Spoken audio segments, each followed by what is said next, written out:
So the only way to replace the rear wiper blade is to get a refill. You cannot take this off. I mean, you can, but you risk breaking it, and this thing costs, with tax, just under $100 nowadays. So you gotta peel this back like that.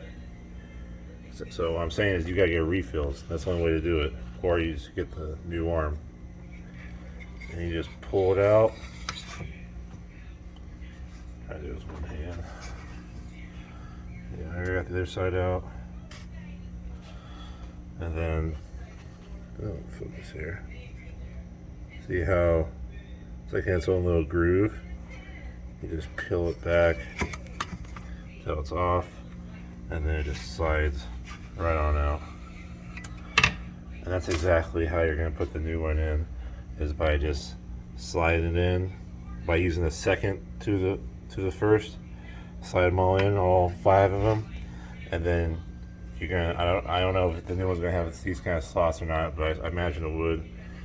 And then you just wheel it back in there, and then you just slide your steel back in through there, and that's the only way to replace a wiper